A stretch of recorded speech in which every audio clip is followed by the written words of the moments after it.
I'm back. In this video, I'm going to talk about how I broke up the videos because I didn't want it one long video. In this video, I'm going to talk about how I passed math, reading, and teaching reading. So there's 503, 502, and 5025. Okay, I'm going to start with I feel like was the easiest for me. Math. What I used for math was Math Made Easy, and that's all I use. Math Made Easy and YouTube. I didn't use any other outside source, and the way that I use Math Made Easy, because it's a lot of tests, practice tests, lessons, sample tests. The way that I used it, honestly, you don't have to do this. I went through every last one of those. Like, it's probably 5 practice tests, 5 lessons, 5 sample tests. It's a lot of tests on there, but I do not feel like you have to go through all of those tests on there. I feel like you just go through lessons or just the practice test or the sample test, you'll be fine. For math, I study off and on for little, like maybe 2 or 3 weeks, but to be honest, I studied probably consistent for probably a week, to be honest. And for math, all it is you're learning how to do those. You're familiarizing yourself with how to do the steps. And once you get it, you're going to get it. Once you get it, you're going to be in the habit of doing the problems so fast. And it's not, I wouldn't say it's not hard, but I will say it gives you a breakdown. One thing I do not like about Math Made Easy, like they don't really give you a good explanation of how they got the answer sometimes. Sometimes they do, sometimes they don't. So a lot of times, like when they wouldn't give me an explanation on how they got this answer, I would go to YouTube or type in Google, because they're not really very detailed about how they got the answer or their way of explaining. But it's also, it's not nothing too hard that a quick 3 to 5 YouTube video won't have you understand, like, oh, okay, because a lot of the stuff that's on Math Made Easy, we already learned before. You just don't remember. Like I didn't remember how to add or subtract fractions. But one thing I would say is not on Math Made Easy, but was on my test, was how to do Kelvin and Celsius and the temperature. It wasn't on there. So learn that, definitely. I skipped those. So luckily, I felt confident that I got a lot of the other questions right, so I skipped those. And also learn conversions. That's one thing. Like, I think I had like 3 conversion questions on there, and I wasn't confident going into my test learning conversions because it's so many conversions, like cups and grams and centimeters, and I couldn't remember all of it. So I just learned. I made sure I knew like grams, centimeters, feet, a couple of them, but I couldn't remember all of those, so I wouldn't stress them. But honestly, when I took the math test, I felt the math test, the ETS test, was easier than the Math Made Easier test. But that's on my opinion, and that's my test. If I probably would have took it another day, it probably would have been harder. And I would also say, when taking the Math 503, use the calculator. I know a lot of people try to work it out and do all of this, but the calculator saved me so much time. I think I went through my 50 questions, and I had 16 minutes left. I know a lot of people, they don't have no time left when they're done with their test, or they have like 2 or 3 minute tests, 2 or 3 minutes left, so they don't have enough time to go back and check the answers. But a couple of my problems I could have worked out, but it's like a T83. I don't know what type of calculator it is, but it's a calculator that does everything. I just put the problem in the calculator and got the answer in less than 20 seconds rather than writing it out and being extra. So use the calculator, because that's what the calculator is there for. And I know it says practice with the calculator a couple of days before, but it's really not that serious. Like, unless you got a complicated computer or something, you could just easily push the calculator, but it's not nothing that you need to practice with if you used like a T83 or a T84 calculator before. So for math, all I used was Math Made Easy. And I also paced myself for math. I did like 50 to 100 questions a day. I started doing close to 100 to 150 questions a day when I was like kind of close to taking my test, because I just felt underprepared. So I was like, I really got to push myself because I've been slacking. But I would recommend 50 to 100 questions a day. And a lot of the questions, they're going to be the same concepts. Like, it's the same thing. It's just going to be different numbers, basically, and different wording. And I know I also took like the practice test, and I would write down, like, if it's 50 questions, I would write down 1 through 50. And the ones that I got wrong, for example, if I got number 20 wrong, I would circle 20, and I would write what was the concept. Like, if it was fractions, I would write 20, then fractions. And if I got like 25 wrong, I would circle it and write inequalities. And I kind of noticed a pattern. I was like, oh, I got 5 fraction questions wrong. I got 4 inequality questions wrong. So these are the areas that I'm struggling in. So these are the areas that I need to work on. So that's what I kind of did to kind of like analyze my scores and analyze the areas that I was struggling in. So that's a good tip that you should probably do to kind of like assess yourself, basically. But for math, I use Math Made Easy and YouTube. That's what I use. And to be honest, Math Made Easy got more than enough practice problems for you to study until you experiment with. Like, you'll be fine. With reading, I really can't really give too much advice on reading, because when I took my 502, I was in reading classes in college, so everything kind of correlated.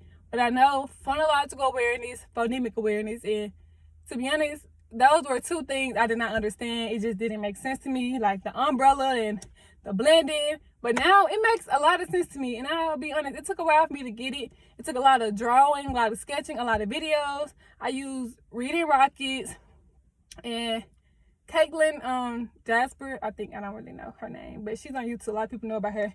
She's really good. But once you get it, you got it. Like, it took me a long time to understand. Like, it's the same thing. And once you get phonological awareness, phonemic awareness, once you understand like the fluency, comprehension, vocabulary, and understand how they're important and how they relate. And I feel like the biggest thing on the 502 and the 5025 was English language learners. How can you help them with resources? There's a lot of questions about that, and I never felt confident when answering those questions. So I could say, make sure you focus on that, how to help ELL students and resources and how do they learn a lot, because it's a big portion of the test focusing on ELL. And I feel like for the 502, a lot of the material also focuses on basic reading topics, such as like things that I thought I was confident in. So I just was like, I'm not going to study like styles of writing, types of writing, like informational writing, metaphors. Like, I can't really, what's the name of it? Stuff like that, like onomatopoeias. Those were things I was like, oh, okay. But when I got on test, I'm like, oh, it's the difference between a metaphor and a simile. So they got things simple as that, but we think it's simple. But I feel like you should just refresh your memory on it. But I feel like phonological awareness, phonemic awareness, how to help ELL students, understanding fluency, vocabulary, comprehension, and learning really just the basic of literacy. You'll be fine. I keep on saying you'll be fine, but just knowing just having an understanding of all of it. And on ETS, they have a study plan that like you can kind of like, they have a study plan. I tried to do that study plan. It just didn't work out for me. But I feel like it's very helpful for people who don't know where to start with a study plan. They kind of got like an outline of the test on there. And you can kind of, pick what days you plan on studying, and if you study, it's really a good study plan. So I feel like you should really look at that on ETS website. And what I was about to say, yeah, that's 502. Okay, for 5025, the teacher reading, that long test, it takes like 3 hours. It was a lot. I think I studied for maybe 2 to 3 weeks, and I'm put the book I used in the bottom because I don't have the picture. And I don't have the book no more. But I used this book. And this book that I use is very simplified. It's not, don't use extra words. It's very straightforward. And I think I would read like 1 to 2 chapters a day. Review, study that, stop. Then next day, review, then start anew. And at the back of that book, it got 2 practice tests. And I actually feel like those practice tests were a little bit harder, more complicated than a real test, which is good because it kind of prepares you. So on the 50-25, there are 90 multiple choice questions and 3 constructive response. And to be honest, I think I did the 90 multiple choice questions in less than 30 minutes or 45 minutes. And it's crazy to say, but I really was just flying through the questions. And like the first, I wasn't second guessing myself. I was just pushing the button, to be honest, because I knew I wanted to focus my time on the 3 constructive response questions. And it's crazy because on the test, they recommend 15 minutes per constructive response questions. So there's 45 minutes they recommend for the essay questions. And I think I spent probably 2 hours or more on my constructive response because they're like scenario questions. On a constructive response, they're going to give you a scenario. And basically, they're going to ask you to, like, for example, John is struggling with fluency. What are 2 strategies that you would use to help him? What activity will you use to help him? So it's going to give you questions, scenarios like that. So basically, you're going to state a strategy. Really, some of the questions say 2 strategies, and if like don't mind, you only got 3 strategies stuck in your head, and you got to use 2 on 1 question. That's where I kind of got stuck in because I was like, I don't know my strategy, so I kind of started to make up some stuff. But I scored the highest on my constructive response questions, so those multiple choice didn't even really matter. But okay, for the constructive response, you're gonna give you a scenario.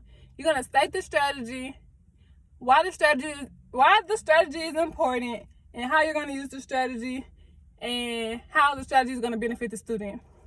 And that's pretty much what you're gonna do. And I'll be honest, some of the questions is like a part A and B on the constructive response. So it took me a long time, especially if you don't know what strategies to use. And I sometimes, like, if you don't know the first scenario, go to the second one. If you don't know the second, go to the third one. Then you got to think of something. And I would say get straight to the point. Don't try to like fill in just sentences, because I didn't really have no sentences to write because I really didn't even know what I was talking about. So I was just straightforward. This is the strategy, blank, blank, blank, and that's it. I don't know how many paragraphs they recommend, but I feel like if you state what the strategy is, how it affects the students, how it helps the student, and why you're using it, that's all you got to put it. And they can't say that it's not right because you answered all the questions. So that's what I would say for the constructive response questions. So I'm trying to think. What else? Oh, and also for the 50-25, I used all of my time with the teaching reading. One, I would say because it took me, I think most people it takes all of the time. I didn't even have time to go back. I think I skipped like 16 multiple choice questions. I didn't really even have time to go back and I had to just click random stuff because that test is, and to be seen for 3 hours, it's a lot. And I also feel like 50-25 is also nerve-wracking because you don't get your score right at the end. So they kind of like, don't stress about it. Like, your scores will be fine. And it's more expensive than like the regular 501 test. So I would say if you pass 502, use those same skills. And I feel like when you're studying for the 50-25, I was focused more on the essay questions, to be honest, because I feel like for the 90 multiple choice questions, you can kind of just, I feel like with 90 multiple choice, it's a lot of questions that you can miss. Well, I won't say it's a lot that you can miss, but they're worth a lot, but not as much as the constructive response. So I don't know. I wasn't really focused on the multiple choice. Like, if I had time to come back, I would, but I wanted my time to be focused on the essay questions. And I would also say, once your test starts, if you got like some strategies in your head, you can just write it on your whiteboard. They give you you can have a whiteboard. That's what I did. I kind of just wrote down strategies I thought in my head. So when it came to do the constructive response, I kind of had like 3 strategies already on my whiteboard. So it kind of helped me out.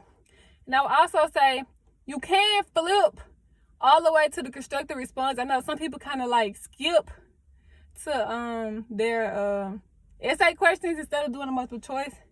I didn't do that because I don't know if I didn't know how to kind of just skip straight to them, and I didn't know if I had to click. I thought I had to click all through 90 questions. And I'm kind of glad I didn't do that, because when I kind of spent a lot of time on my constructive response. So if I would did my constructive response first, I don't think I would have had time to go back and do multiple choice. If you kind of get what I'm saying. So those are my tips on that, and I'm gonna post the book that I used. Also, Reading Rockets for 50, 25, and 502 is good. Reading Rockets has a 9 module for 50, 25 teacher reading. I used that, and I used that book, and I used a little bit of 240. But just writing out and taking those quizzes and stuff, it helped me get understanding, and I felt confident about it. So after that, I was just done. So those are my tips. I hope they're helpful for you. Thank you.